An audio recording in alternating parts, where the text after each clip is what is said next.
Welcome to Wealthy Behavior, talking money and wealth with Heritage Financial, the podcast that digs into the topics, strategies, and behaviors that help busy and successful people build and protect their personal wealth. I'm your host, Sammy Azuz, the president and CEO of Heritage Financial, a Boston-based wealth management firm working with high net worth families across the country for longer than 25 years. Now let's talk about the wealthy behaviors that are key to a rich life.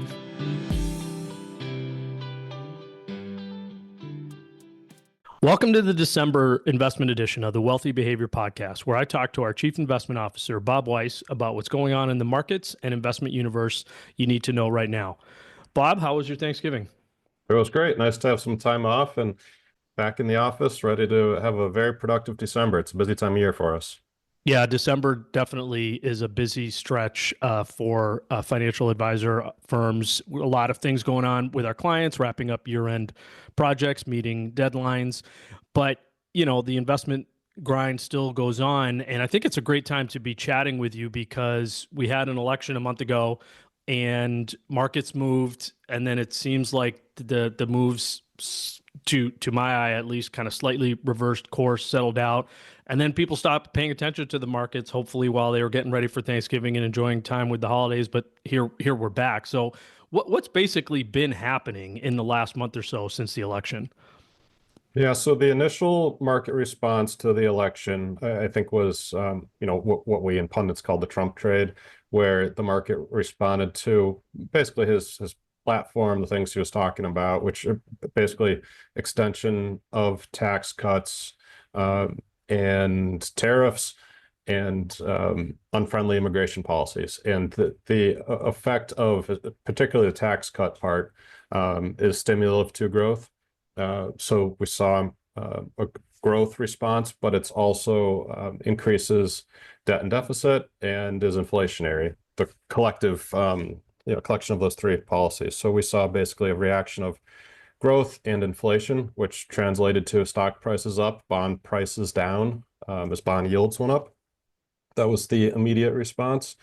And then we saw a bit of a reversal with stocks and more noticeably with bonds, which people probably don't follow as much, where bond yields initially spiked up, but then have since declined, as bond prices have gone up with yields going down.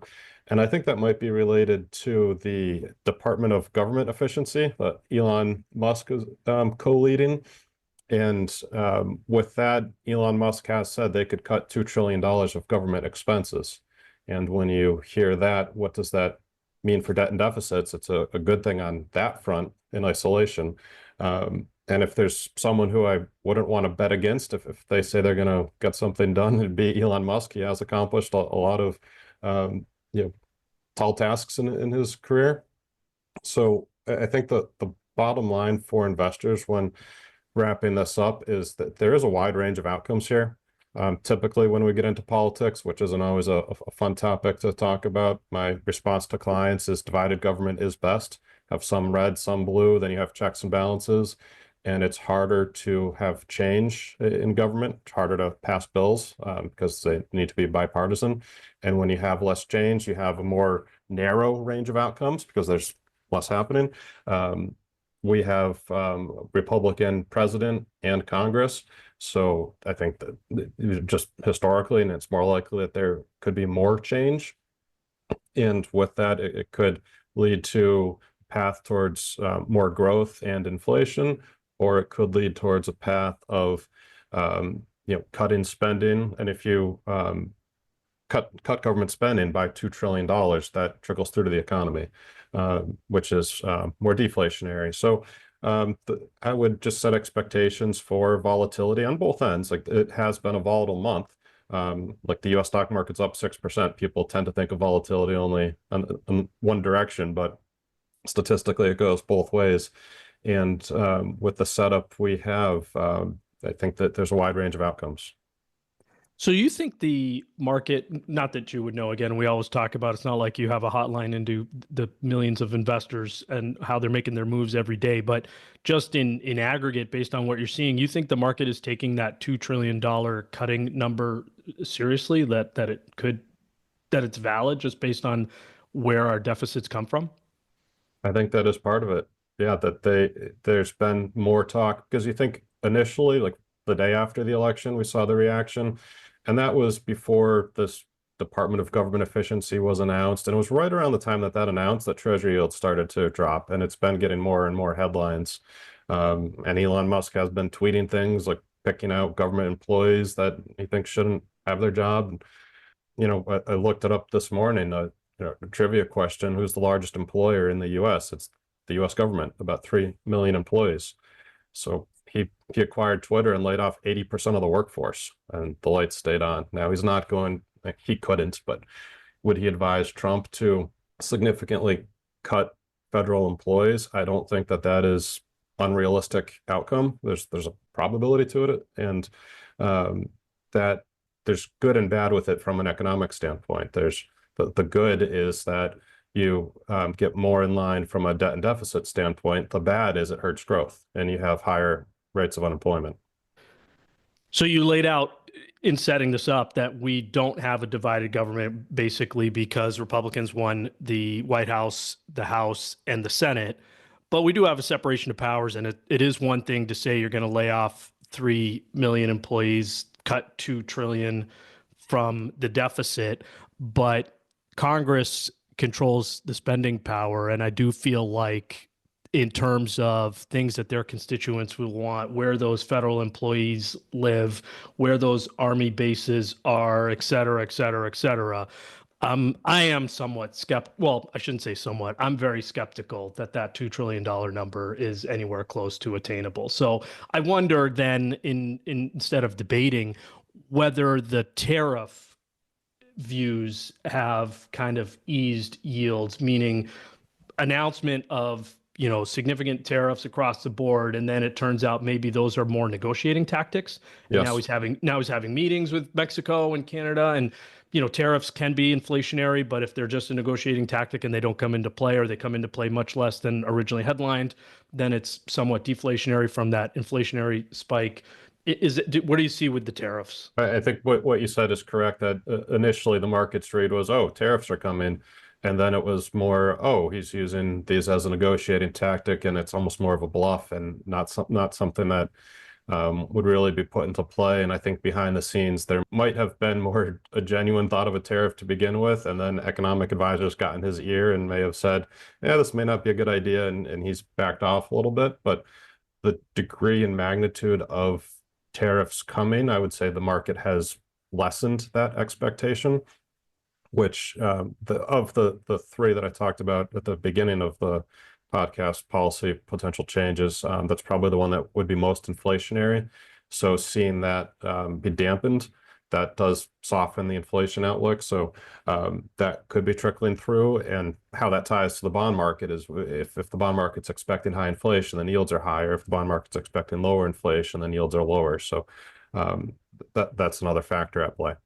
So we've spent a lot of time on these monthly podcast calls thinking and talking about the Fed, rates, and inflation. As you look out over the next year, what's your prediction about the 2 or 3 things that we're constantly going to be talking about based on this conversation?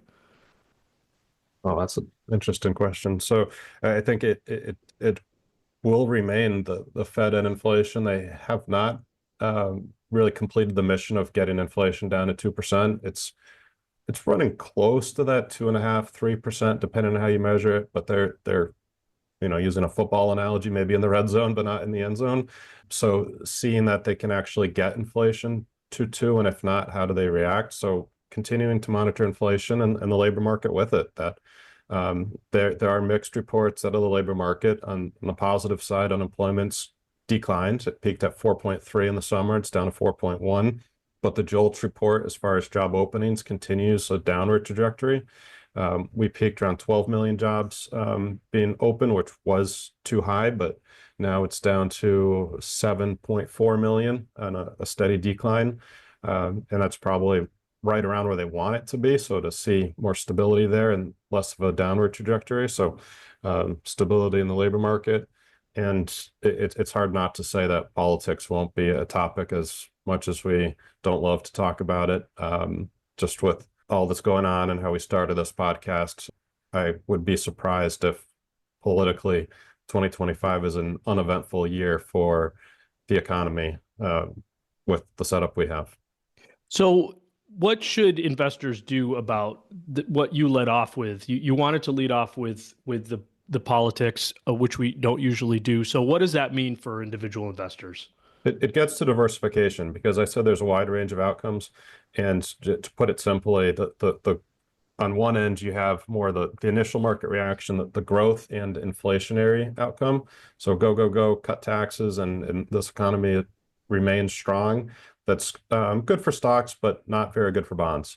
And then on the other end, you have more cut spending and a more deflationary environment, um, closer to balancing the budget, which I do agree. I am a bit of a skeptic, but it is tough to bet against Elon Musk. And that's good for bonds and may not be as good for stocks.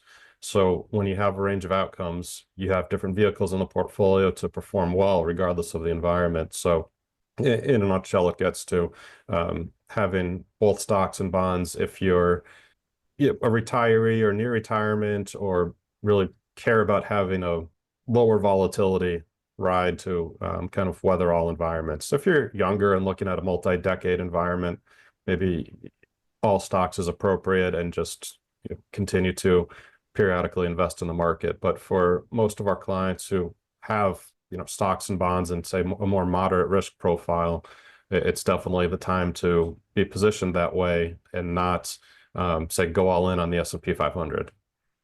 So you added that at the end, the S&P 500. You had been talking about stocks or bonds. Do you have a view as to what diversification looks like within stocks and bonds?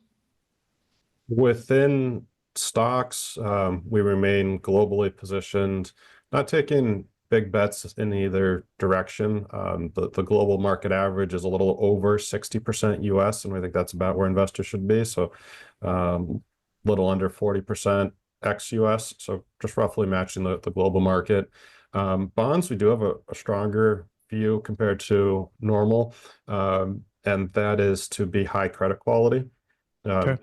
Credit spreads have tightened, and a credit spread is the additional yield investors get for buying high yield bonds or even investment grade corporate bonds. Like if you're familiar with credit ratings, like a single A or triple B, and over time, the extra yield investors get it ranges. And right now, credit spreads are about as tight as they've been in the last 15 plus years. So you're not getting much additional return for taking credit risk. So we're advocates of keeping your credit quality and fixed income on the higher end. And the reason being is taking credit risk is nice while things are good. You get a little extra return.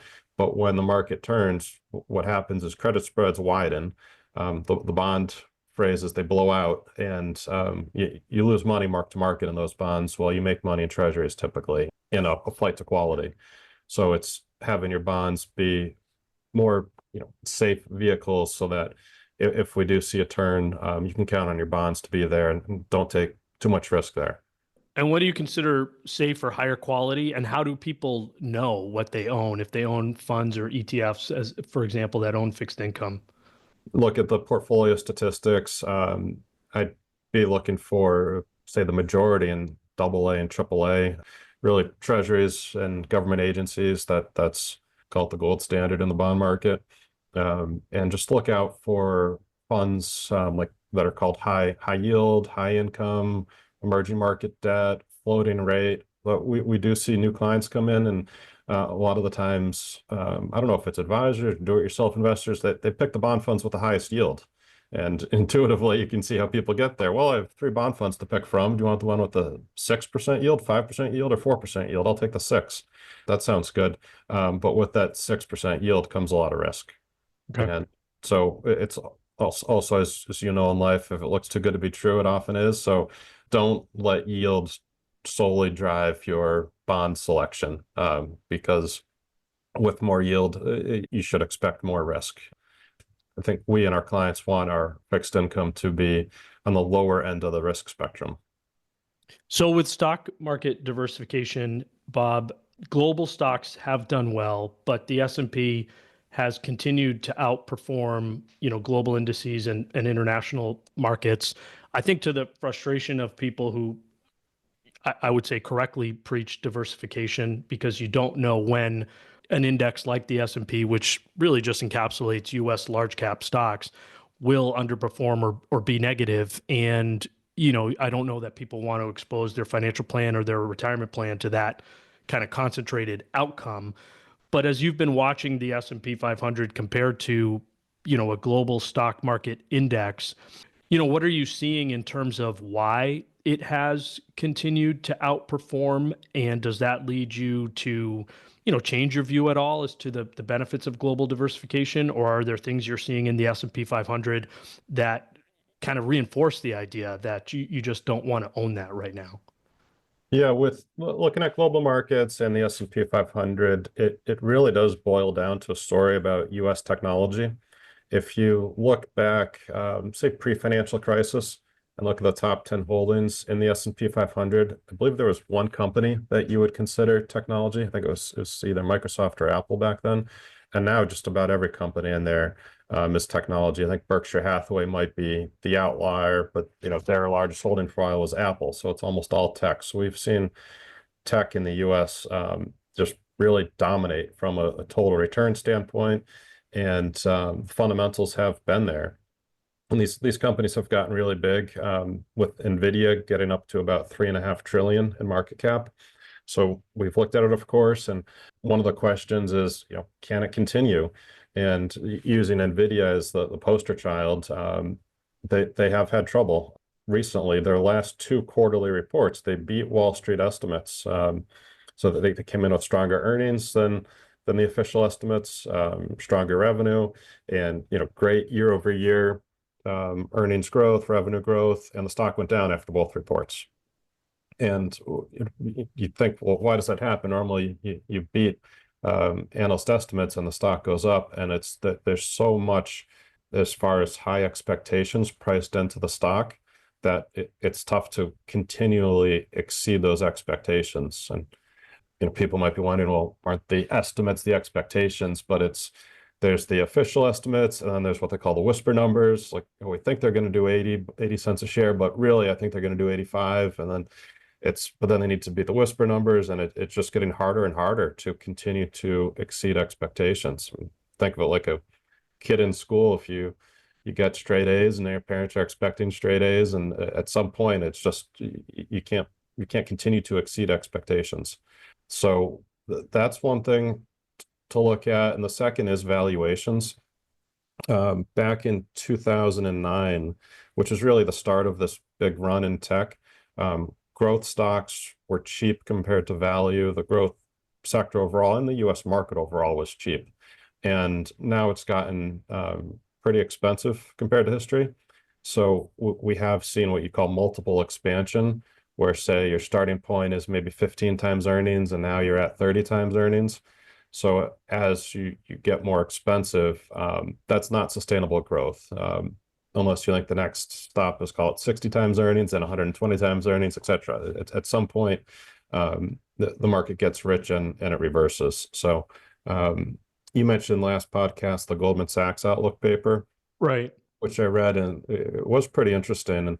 And they highlighted concerns both with valuation and how we're in the top decile in the U.S. market historically for valuation, and also index concentration, which they said is even more significant as far as a negative factor, with the concentration being also in the top decile historically, meaning the percentage of, say, the S&P 500 that's in the top 10 companies. Right now it's around 35%. And when you have concentration of this level on a forward-looking basis, the index, being the S&P 500, tends to have more volatility, more risk, which makes sense. It's more concentrated in more companies, so you have less diversification. So you have more risk and lower returns. And that's what they've seen historically when you have concentration of this nature. So those are the two main things that plug into their 3% annualized return over the next 10 years. That's their outlook. That they admit that they're on the extreme end of, call it bearishness on the US. It is backed by data. It's tough to argue with.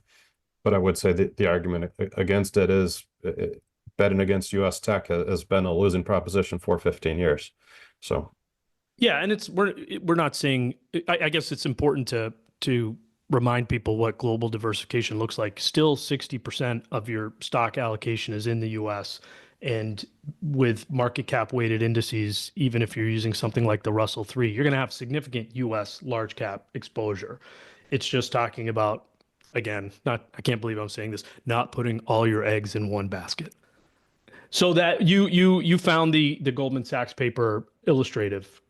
Yeah, I thought it was interesting, and people forward me market commentaries and reports all the time, and what do you think about this? And one of the things I'm always looking for is it supported by data and more just like, here's the index concentration and here's what happens when we have this setup, or is it more opinion? And if it's just opinion, I pretty much say it's garbage, because anyone can say anything. But it definitely was more of a data-driven piece, so I appreciated it. Great. What else is on your mind, Bob, as you look at markets and the investment universe? I know that we're about to dive into our 10-year capital market assumptions. Yes, that's the main thing that we're working on. So we partner with an investment consultant, Fiducian Advisors, who I think we've mentioned on this podcast, and Yep. On at least an annual basis, they provide us with their capital market assumptions, which are 10-year asset class forecasts on risk, return, and correlation. And they're in the process of developing those now. I'll probably get a first look at them next week. And then we plug those into a tool, a portfolio optimizer, and run all of our allocations and target risk. And it's a deep dive into asset allocation. So that's what's around the corner for us, and we'll be working on over the next month. So in a month or so, we'll probably have definitely more to talk about on that front. But that's the big thing we'll be working on. Great. Well, I appreciate your insight today, Bob, and you tracking the markets for us. And I have a feeling we're going to be talking about a few key themes over the next 12 to 18 months. And I appreciate you laying those out for us at the outset. Anything else you want to hit on before we go? No, I think that's good. Thanks, Sammy. All right. Thanks a lot, Bob. Thank you for listening to Wealthy Behavior. If you found the conversation useful, please leave a review wherever you listen to your podcasts and share this episode so those around you can live a rich life too. We appreciate your feedback and questions.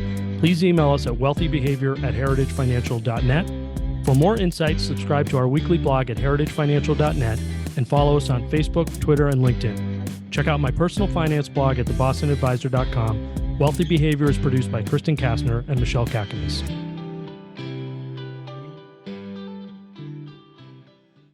This educational podcast is brought to you by Heritage Financial Services, LLC, located in the greater Boston area.